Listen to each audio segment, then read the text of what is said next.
Hello, नमस्कार, आदाब, सत श्री अकाल और अस्सलाम वालेकुम। मैं हूं मोहम्मद अहमद काज़मी, लेकर आया हूं आपका पसंदीदा कार्यक्रम आपके रूबरू। इजराइल फिलिस्तीन जंग को समझने के लिए मुसलसल मैं खुद कोशिश कर रहा हूं और इंफॉर्मेशन जो भी मिलती है, जिस सोर्स से भी मिलती है, वो आप तक पहुंचाने की कोशिश कर रहा हूं। मुसलसल खबरें अपडेट में कर रहा हूं, उसके साथ साथ कुछ जानकार लोगों से मुलाकातें करा रहा हूं।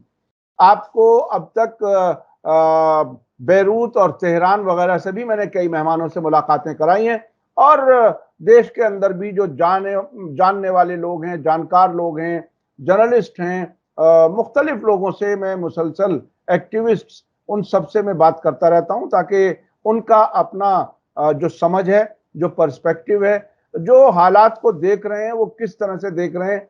चूंकि जो लोग सीनियर होते हैं उन्हें जिंदगी के लंबे तजर्बे होते हैं और उन तजर्बों से हमें बहरहाल सीखना चाहिए। आज हम एक बार फिर शमसुल इस्लाम साहब से मिल रहे हैं। वो दिल्ली यूनिवर्सिटी में पॉलिटिकल साइंस पढ़ाते थे, जाने माने राइटर हैं और बहुत सी किताबें लिखी हैं। किताबें, उनका बहुत ज्यादा फोकस जो है वो आरएसएस वगैरह पर रहा है, हिंदू नेशनलिज्म पर, और जो आमतौर पर मजहब की बुनियाद पर जो नेशनलिज्म दुनिया में पढ़ाई जाती है और टेररिज्म, बहुत से इश्यूज को वो बहुत नजदीक से जानते हैं, बहुत से तजर्बे हैं। और अब से पहले भी आपने उन्हें हमारे चैनल पर और कई और चैनल्स पर जरूर देखा और सुना होगा। आज शमसुल इस्लाम साहब से मैं ये समझना चाह रहा हूं कि 12वां महीना है जंग को, और इस वक्त गाजा से फोकस जरा हट करके, मैं जरा इसलिए कह रहा हूं कि गाजा में भी हमले जारी हैं अभी, ऐसा नहीं है कि वहां पूरी तरह से अमन हो गया हो। लेबनान की तरफ इजराइल फोकस है और पिछले 24 घंटे में तकरीबन 2000 हवाई हमले करने की बात खुद इजराइल ने कहा है। वहां के मीडिया से यह बात आ रही है। तकरीबन 500 से ज्यादा लोग मारे जा चुके हैं लेबनान में इस 24 घंटे में। हमने बैरूत से भी इंटरव्यू किया, वो भी हमने आपके सामने पेश किया। क्या कुछ आगे होने वाला है, क्या कुछ होगा? इस वक्त United nation general assembly New York में जारी है। हमारे प्रधानमंत्री भी गए हुए, मुख्तलिफ मुल्कों के लीडर्स गए हुए, ईरान से, इसराइल से, हर मुल्क के तकरीबन बड़े लीडर्स वहां पर हैं। ऐसे वक्त में कत्लेआम मुसलसल जारी है। क्या ये इंटरनेशनल ऑर्गेनाइजेशंस की जिम्मेदारी नहीं होती कि जंग रोकी जाए? बेगुनाह लोगों का जो कत्ल हो रहा है, क्या उसको रोकने की कोई जिम्मेदारी नहीं है? क्या ये पंचायत, चूंकि अमेरिका के एक शहर में लगती है, क्या अमेरिका की मर्जी के खिलाफ वहां कोई फैसले नहीं होते? क्या कुछ है, वो सब हम समझने की कोशिश करेंगे। शमसुल इस्लाम साहब, वेलकम है आपका। मीडिया स्टार वर्ल्ड को आप वक्त दे देते हैं, उसके लिए बहुत बहुत शुक्रिया। आप ये बताइए कि जिस तरह से लेबनान में हमले हो रहे हैं, और इससे पहले पेजर और वॉकी टॉकी, मोबाइल और कई और इलेक्ट्रॉनिक गैजेट्स को धमाके के जरिए लोगों को नुकसान पहुंचाया गया, काफी लोग मारे गए, हजारों जख्मी हो चुके। इस वक्त लेबनान की सड़कों पे हालत बहुत खराब नजर आ रही है। बहुत खराब इसलिए कि 2000 हमले 24 घंटे से कम मुद्दत में। आप कैसे देख रहे हैं इस सबको? काजमी साहब, ये है कि हम जिसको ये कहते हैं कि इंटरनेशनल ऑर्डर है, एक इंटरनेशनल सिस्टम है जो जो भाईचारे पर मुबनी है, जो फ्रेटर्निटी पर मुबनी है, जिसमें आप ह्यूमन राइट्स का ध्यान रखते हैं। जैसे कॉन्वेंट ऑफ ह्यूमन राइट्स जो है, वो तो किसी एक देश ने नहीं बनाया, वो सारे मुल्क के, सारी दुनिया के लोगों ने मिलकर बनाया। और वो दूसरे वर्ल्ड वॉर जो थी, उसके बाद जो तमाम जिस तरह से खून और जुल्म और इंतहा और जेनोसाइड देखे थे, उसके बाद वो बनाया गया था। लेकिन आज मुझे लग रहा है कि इंसानियत अपने अपने मतलब इंसानियत जिंदा बची है। ये कम से कम फलस्तीन के लोगों के साथ जो कुछ हो रहा है, या फलस्तीन के हमदर्दों के साथ जो कुछ हो रहा है, वो तो बिल्कुल कहा जा सकता है कि कुछ नहीं बचा है। और ये दुनिया जहां लाकर छोड़ दी गई है, वो वापस कैसे नॉर्मल होगा, वो बहुत ही मुश्किल काम होगा। जैसे मैं हमेशा अपने देश के बारे में, हिंदुस्तान के बारे में कहता हूं कि मोदी राज ने, ये हिंदुत्व राज ने इस देश के अंदर जितनी तबाही मचा दी है, जितना नुकसान पहुंचाया, उसको रिप्लेनिश करने में, उसकी भरपाई करने के अंदर पता नहीं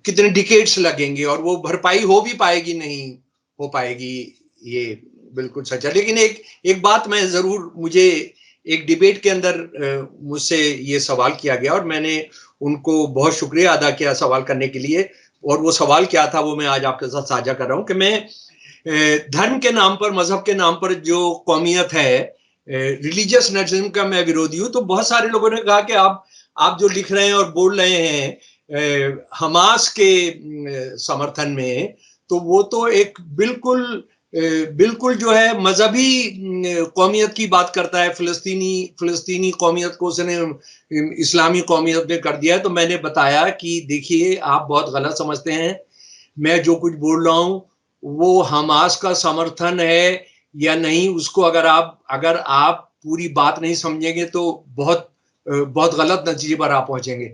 मैंने उनको कहा कि आप मुझे एक बात बताइए कि हमास कब पैदा हुआ? हमास 10 साल भी नहीं हुए उसको पैदा हुए, और फिलिस्तीन के अंदर, जो फिलिस्तीन 100% फिलिस्तीनियों का था और 20% सिर्फ उसके अंदर यहूदी थे, वो 95% यहूदी हो गए, 5% फिलिस्तीनी रह गए, और जो पूरा फिलिस्तीन का जो पूरा इलाका था वो अब 20% से भी कम फिलिस्तीनी जिसके अंदर रह रहे हैं, और वो भी रेफ्यूजी कैंप्स में रह रहे हैं। तो ये तो तब की बात है जब कम्युनिस्ट भी फिलिस्तीनी आंदोलन का नेतृत्व कर रहे थे, सेकुलर लोग भी नेतृत्व कर रहे थे। तो इजराइल हमलावर इसलिए हो रहा है क्योंकि हमास पैदा हो गया था, ये तो फिर इसका मतलब है आप 1948 के बाद से आपने कुछ देखा ही नहीं, वहां कुछ नहीं हुआ, ये सिर्फ 5-6 साल के अंदर ही हुआ है। तो ये तो बहुत बहुत गलत बात है, और बात हमास का समर्थन नहीं है। इजराइल ये कह रहा है कि हर फिलिस्तीनी हमास वाला है। मैं ये मानकर चल रहा हूं कि फिलिस्तीनी है, और उनमें से बहुत सारे लोग मजबूरी के अंदर, और जब कोई रास्ता नहीं पाकर वो हमास के झंडे तले आए हों, क्योंकि उनके पास कोई दूसरा चारा नहीं रहा, उनके पास कोई दूसरा रास्ता नहीं था।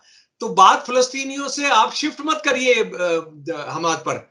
फिलिस्तीन के जो मसला है वो हमास ने शुरू नहीं कराया, वो वर्ल्ड ज़ायनिज्म ने और सारी दुनिया के जो इंपीरियलिस्ट कंट्रीज थे यूरोप के, उन्होंने कराया। और बदकिस्मती से उसमें रूस भी शामिल था, समाजवादी रूस भी उसमें शामिल था। इसको मतलब ये हमको बिल्कुल मान लेना चाहिए।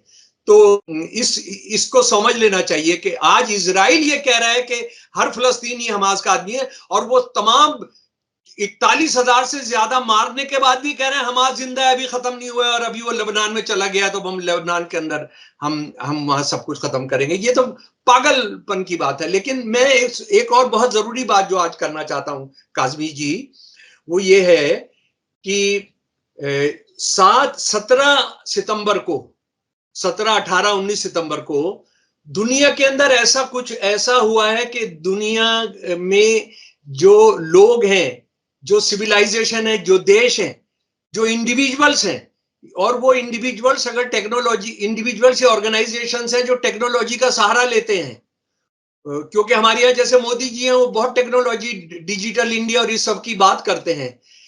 इजराइल ने जो कुछ किया है वो सारी दुनिया के खत्म होने के किनारे पर पहुंचा दिया है।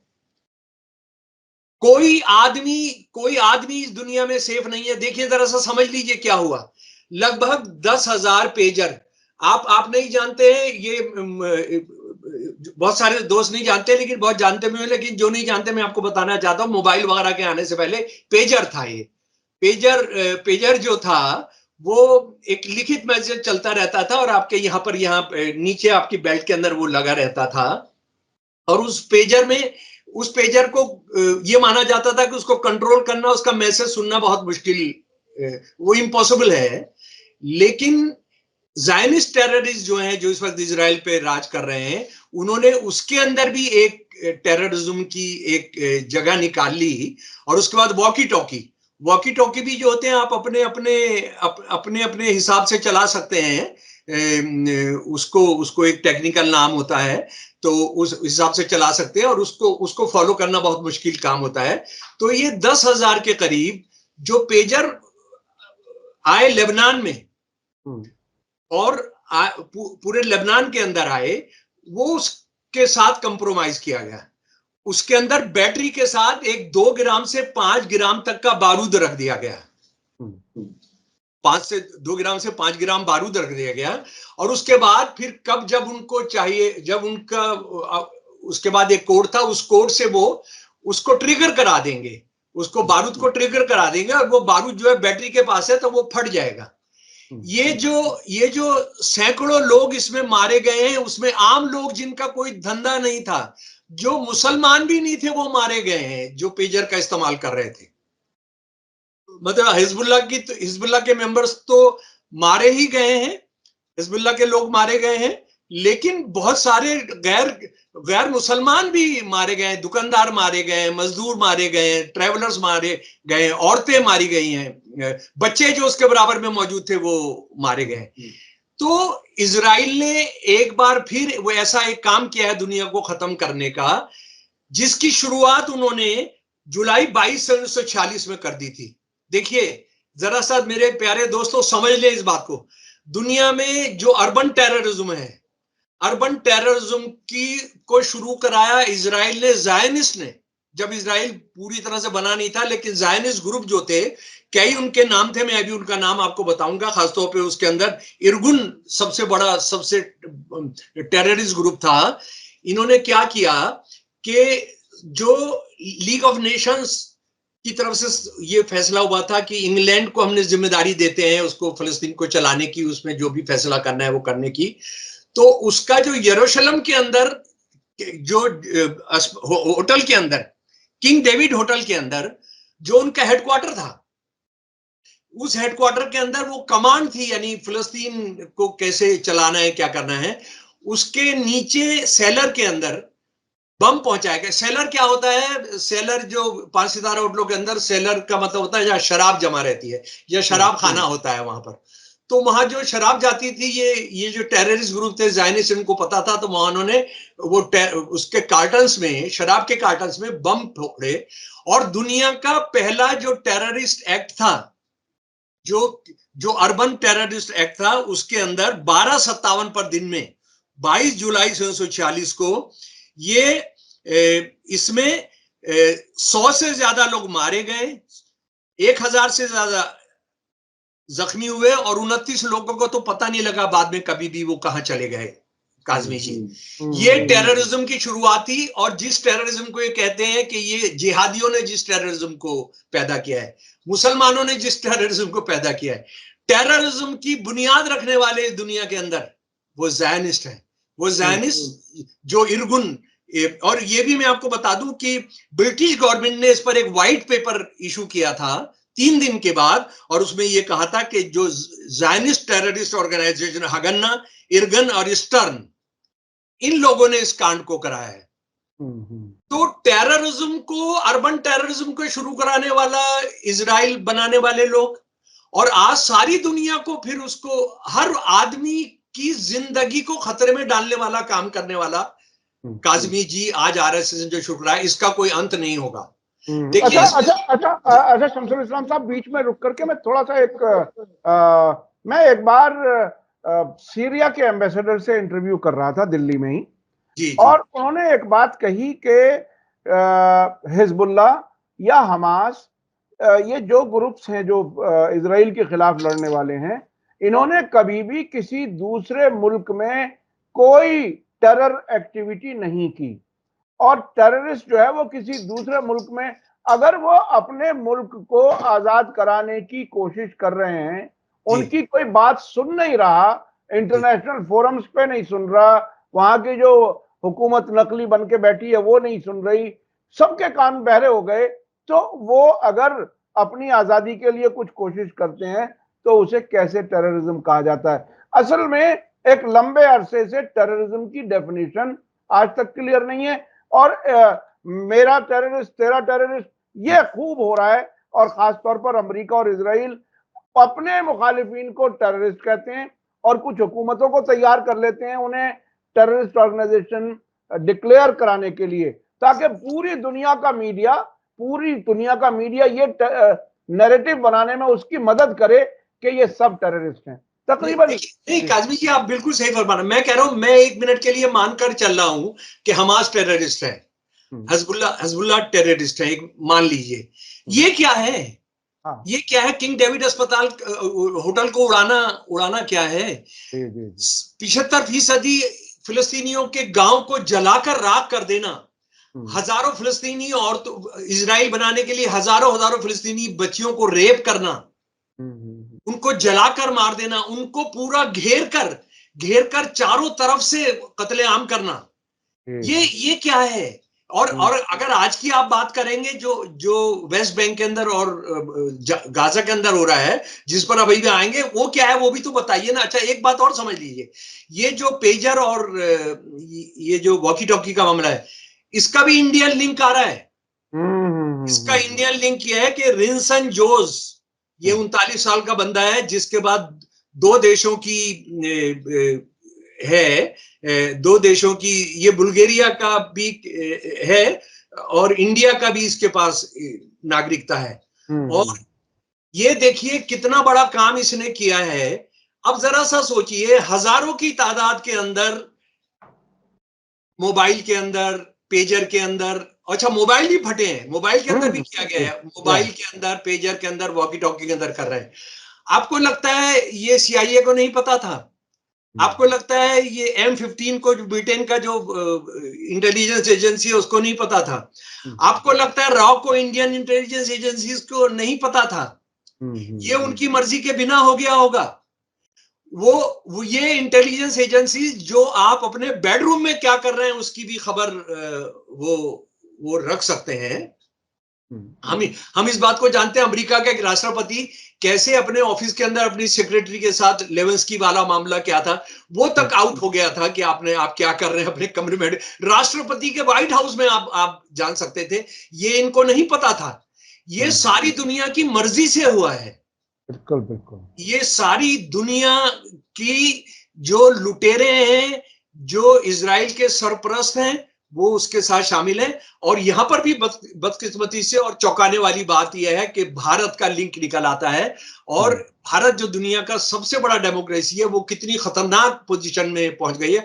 हम इस बात को पहले ही जानते हैं कि पिगासस के माध्यम से बहुत सारे इंटेलेक्चुअल, जर्नलिस्ट, लॉयर्स को कैसे उनके मोबाइल में कोई चीज घुसाकर, देखिए इससे पहले क्या किया गया, एक फाइल घुसा दी, फाइल घुसाकर उनसे कहा कि ये तो माओइस्ट हैं, उनको पकड़ के आपने जेल में डाला हुआ है। ठीक है, अब आपने उसकी फाइल की जगह आपने बम रख दिया है, बारूद रख दिया है। तो ये तो पेगासिस का ही एडवांस वर्जन है। आपकी बात बड़ी साबित हो रही है। न्यूयॉर्क टाइम्स ने एक रिपोर्ट की है जिसमें कहा है कि ये सिलसिला पिछले 15 साल से तैयारी थी। और उसने एक बात दूसरी भी कही है कि ये जो कहा जा रहा है कि कुछ शेल कंपनियां बनाई थी मोसाद ने ताकि आइडेंटिटी छुपे, नहीं, बल्कि खुद मोसाद और इजरायली जो खुफिया एजेंसियां हैं उन्होंने खुद ये बनाए थे पेजर। एक और खबर आई है उसी के साथ साथ, उसमें यह कहा गया है कि इसमें CIA की राय ये थी कि इस तरह से इसे ना मारा जाए, इस तरह से इस्तेमाल ना किया जाए। यानी CIA की इंफॉर्मेशन उसके पास इस बात की थी। ये अकेले मोसाद की हैसियत नहीं है, ये तो, और सारा अरब शेखों की इंटेलिजेंस एजेंसीज भी अगर साथ नहीं होती हैं तो देखिए ना, जिस दिन आप इसको कर देंगे, ऐसा तो है नहीं ना कि उनको पता है कि ये वाला हैंडसेट जो है ये हमास का आदमी आके खरीदेगा, या ये वाला, अच्छा ये चीज, ये टेक्नोलॉजी उनको गाजा में 7 अक्टूबर के बाद नहीं अवेलेबल थी उनके पास। ये टेक्नोलॉजी बीच में निकल कर आई है, यानी उस पर काम हो रहा था लेकिन उसको आपने लागू ये किया। तो ये तो सारी दुनिया के जो इंपीरियलिस्ट जो इंटेलिजेंस एजेंसीज हैं, और जिसमें मुझे पूरा शुबा है कि भारत की इंटेलिजेंस एजेंसीज भी शामिल है, उनकी मर्जी के बिना ये हो नहीं सकता है, ये हो नहीं सकता है जी। और ये फिर मैं बता रहा हूं कि पिगासिस जिसमें आप फाइल घुसा देते थे, उसको पता भी नहीं कि ये फाइल क्या है, उसकी जगह आपने अब 2 ग्राम या 3 ग्राम आपने घुसा दिया है, डायनामाइट रख दिया है उसके अंदर। तो अच्छा, अब उसके बाद जो सारे सारे जगह हो रहा है, वो तो आप जानते हैं कि कल जो है, कल कम से कम 500 लोगों को लेबनान में मारा है। अच्छा, एक और मैं वीडियो अभी देख रहा था, मुझे किसी ने लेबनान से ही भेजा है। ये लोग ये बताने के लिए, इजरायली जो एयरफोर्स है वो ये बताने के लिए कि देखिए हम जो है हिजबुल्लाह के जो जखीरे हैं, आर्मामेंट्स के जखीरे, उनको ब्लास्ट कर रहे हैं। उसके लिए वो क्या कर रहे हैं, इस तरह का बम छोड़ रहे हैं जो पटाखा होके वो फटता रहता है, फटता रहता है, फटता रहता है। वो इजरायली बम है, लगता है ऐसा है कि जैसे कहीं पर आपने बम के डंप्स पर हमला कर दिया है, जबकि वो नहीं है। वो सिर्फ एक ये माहौल ये बताने के लिए, न्यूज बताने के लिए, देखिए हमने हिजबुल्लाह के हमने डंप पर, हमने हथियारों के डंप को, या उनके बॉम्ब के डंप कहते हैं वो हथियारों का जो जखीरा जहां छुपा कर रखा, गोदाम, हथियारों के गोदाम, तकरीबन हथियारों के यानी खुफिया गोदाम, जी जी जी, बिल्कुल खुफिया गोदाम जो है। तो वो बिल्कुल, वो जो जर्नलिस्ट हैं उन्होंने लेबनान के, उन्होंने साफ किया है कि ये वहां कोई वो नहीं था, लेकिन वो इस तरह का बम है कि जो बार बार फटता है, बार बार फटता है, और बहुत बहुत तेज शुआएं, बहुत तेज रोशनी पैदा करता है कि जैसे कि बम फट रहे हैं। अच्छा, पिछले दिनों देखिए क्या होता रहा है। 23 यानी कल के दिन तक, आज 24 है, 41,455 लोग मारे जा चुके हैं, और इसके अंदर 70% से ज्यादा औरतें और बच्चे हैं जी। इजराइल क्या कर रहा है, ज़ायनिस्ट क्या कर रहे हैं कि सितंबर 19 2024 को उन्होंने कतबिया शहर है एक वेस्ट बैंक के अंदर, ये गाजा के अंदर नहीं है, वहां पर एक मकान पर हमला किया, वहां 85 लोगों को मार दिया, जिसमें बच्चे औरतें थी, और फिर की छत से उनकी लाशें नीचे गिरा रहे हैं। यूनाइटेड नेशंस ने कहा है कि अब इसके बाद इंसानियत बची है, इस पर अब सवाल उठ गया है। उसके बाद सितंबर के शुरू के हफ्ते में नुसेरियत रिफ्यूजी कैंप के अंदर 14 बच्चों को मारा। एक स्कूल में अटैक किया 20 सितंबर 2024 को, जिसमें 22 लोग मारे गए, जिसमें 13 बच्चे हैं। और ये जो 13 बच्चे हैं, 6 औरतें हैं, और एक 3 महीने का बेबी है जिसको शहीद किया गया। तो आप इसको आप समझ सकते हैं। और इसी बीच के अंदर बहुत शर्म की बात है, हमारे प्रधानमंत्री 2-3 दिन से अमेरिका हैं, और मतलब यह आप झूठ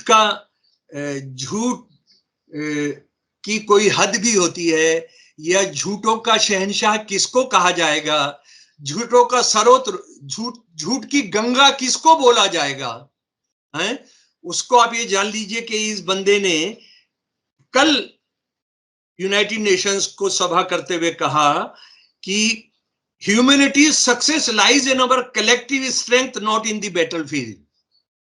कि इंसानियत की जो जीत है वो उसकी मुश्तरका मिलने में, भाईचारे के अंदर है, ना कि मैदान जंग में। अब ये कौन कह रहे हैं? मोदी जी, जो हथियार सप्लाई कर रहे हैं यूक्रेन को, जो हथियार सप्लाई कर रहे हैं रूस को भी, जो हथियार सप्लाई कर रहे हैं इजराइल को, वो क्या कह रहे हैं कि बैटलफील्ड में नहीं जाना है। जिनके देश के हथियारों की कंपनियों के शेयर 10 रुपए वाले 1-1 लाख रुपए का पहुंच गया है, वो शेयर 10 रुपए का शेयर कितने में पहुंच गया जनाब? 1 लाख रुपए का, जो टाटा, बिरला, अडानी, अंबानी का भी नहीं हो रहा है।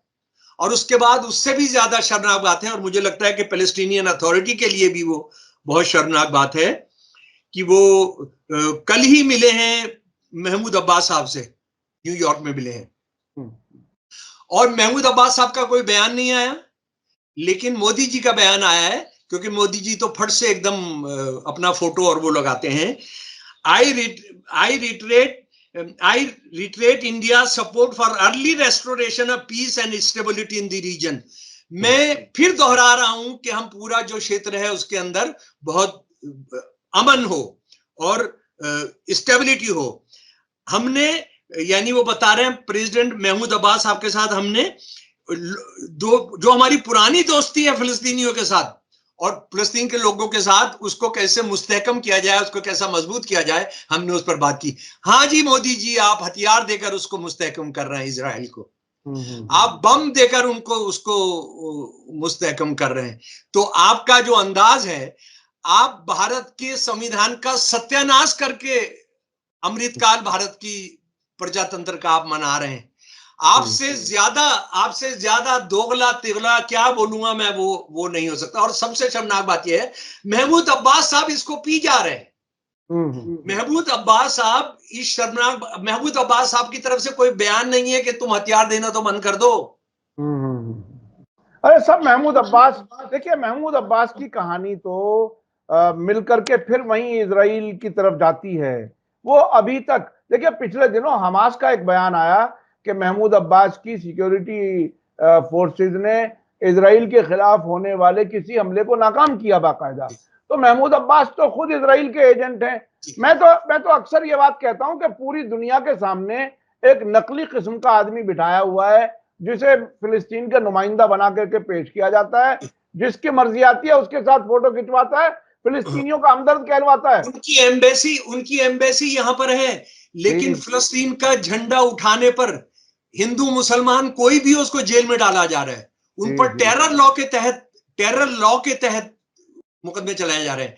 हद ये हो गई है कि कर्नाटका के एक वजीर को कहना पड़ा है कि ये कैसे जुर्म है, हमारी स्टेट कैसे फिलिस्तीन का झंडा उठाने पर, झंडा लहराने पर करे, और किस तरह से मार पिटाई की जा रही है फिलिस्तीन का झंडा उठाने वाले को। एक और शर्मनाक घटना मैं जिक्र जरूर करना चाहूंगा कि 18 सितंबर को 193 मेंबर वाली जो जनरल असेंबली है, जिसकी अभी मीटिंग चल रही है, उसने कहा कि इजराइल को फिलिस्तीन का जो जगह पर कब्जा किया हुआ उसको खाली कर देना चाहिए। इसके अंदर 124 देशों ने उसका सपोर्ट किया, 14 अगेंस्ट रहे और 43 एब्सटेंस रहे। 14 अगेंस्ट रहने वालों में इंडिया शामिल था। 14 कि आप इजराइल जो है फिलिस्तीन की जगहों को खाली कर दो।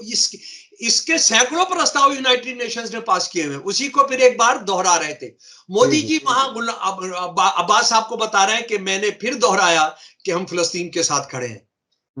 कितना धोखेबाज, कितना झूठ बोलने वाला, और ये कहने वाला कि मैं भारत को रिप्रेजेंट करता हूं, उसको आप जरा सा देखिए। इसी बीच में एक अच्छी खबर यह है कि जर्मनी ने पूरे तौर पर हथियार देने पर पाबंदी लगा दी है। इजराइल को हथियार देने बंद किए। हाँ, उन्होंने इंग्लैंड की तरह का ड्रामा नहीं किया कि सिर्फ 2% हथियारों पर पाबंदी लगाकर ये कहेंगे कि हमने हथियार देना बंद करा दिया है। तो और ये वही मुल्क है, हिटलर का मुल्क जो जर्मनी, जो अब बहरहाल उसका रुख इस तरह से है जिसको लोग अप्रिशिएट कर रहे हैं, जो आपने भी अप्रिशिएट। तो मेरे प्यारे दोस्तों, एक समझ लीजिए, ये जो पेजर, मोबाइल फोन और वॉकी टॉकी का जो सिलसिला शुरू हुआ है, किसी की भी जान सेफ नहीं है। आप किसके साथ क्या कर सकते हैं, आप किसका घर उड़वा सकते हैं, आप क्या कर सकते हैं। आप, हालत यह है कि आपके यहां जो स्मार्ट बिजली के मीटर लगे हैं, आप उसका भी इस्तेमाल कर सकते हैं। देखिए, जिस चीज के अंदर भी बाहर से टेक्नोलॉजी इस्तेमाल हो रही है, वो अब कुछ भी सेफ नहीं है। जी, कुछ भी सेफ नहीं है। बिल्कुल ऐसी दुनिया में हम पहुंच गए। आपकी कार के अंदर जो जीजीएस कहते हैं, क्या जीपीएस कहते हैं, जीपीएस, जी हाँ। आपकी कार को किस दिन उड़ाया जा सकता है। मैं ये डराने वाली बात, अलार्म करने वाली बात नहीं कर रहा हूं, लेकिन मैं आपको बता रहा हूं, आप दुनिया इसको कितना भोगेगी, कितना उठाएगी, और इसमें किस सारी दुनिया के गुंडे, लफंगे, टेररिस्ट, जायनिस्ट, चाहे इस्लामिक जायनिस्ट हो, चाहे क्रिश्चियन जायनिस्ट हो, चाहे हिंदू जायनिस्ट हो, इसका कैसे नुकसान, कैसे इसका इस्तेमाल करेंगे, उसको दुनिया रोएगी। काज़मी जी रोएगी। दुनिया बहुत ही ऐसे खतरे की जगह पहुंच गई है कि कोई भी सेफ नहीं है, कोई भी महफूज नहीं है। जिसके पास मोबाइल है, जिसके पास कोई भी इलेक्ट्रॉनिक गैजेट है, वो खतरे में है। ये बात इजराइल ने साबित कर दी है। बहुत बहुत शुक्रिया शमसुल इस्लाम साहब, आप हमें वक्त दे देते हैं, उसके लिए हम शुक्रगुजार हैं। मैं अपने दर्शकों से कहूंगा कि इस गहराई से मालूमात आप तक पहुंच रही है मुसलसल, और शमसुल इस्लाम साहब ने भी कई पहलुओं पर रोशनी डाली है, खास तौर पर भारत के उस रोल पर जो पेजर लेबनान में धमाके हुए हैं उसमें भी भारत का रोल नजर आ रहा है। और उसके अलावा खुफिया एजेंसियां जिसमें भारत, अमेरिका और इजराइल, ये सारी खुफिया एजेंसी उसमें शामिल थी। ये बात भी आपने कही और ये भी कहा कि दुनिया में अब कोई सेफ नहीं है अगर इजराइल के इसी लाइन पर चला जाए। बहरहाल दुनिया बहुत खतरनाक मोड़ पर पहुंच चुकी है। आने वाला वक्त कैसा होगा देखते हैं, क्या कुछ होता है। जैसे भी हालात होंगे हम कोशिश करेंगे आप तक खबरें पहुंचाने की। सिर्फ एक बात, एक करेक्शन करना चाहता हूं कि ये जो केरला का बंदा है वो नॉर्वे की सिटीजनशिप है उसके बाद, नॉर्वे की। जी जी जी जी, नॉर्वे की सिटीजनशिप नहीं है उसके पास। जी जी जी जी जी, बहुत बहुत बहुत बहुत शुक्रिया, बहुत बहुत शुक्रिया। इसी के साथ मुझे दीजिए इजाजत। धन्यवाद, शुक्रिया। जय भारत, जय हिंद। मीडिया स्टार वर्ल्ड के और वीडियो देखने के लिए हमारे चैनल को सब्सक्राइब करें और सीधे नोटिफिकेशन पाने के लिए बेल आइकन दबाएं। और अगर हमारी खबर सच्ची और अच्छी लगे तो अपने व्हाट्सएप, इंस्टाग्राम, फेसबुक और ट्विटर अकाउंट पर जरूर शेयर करें।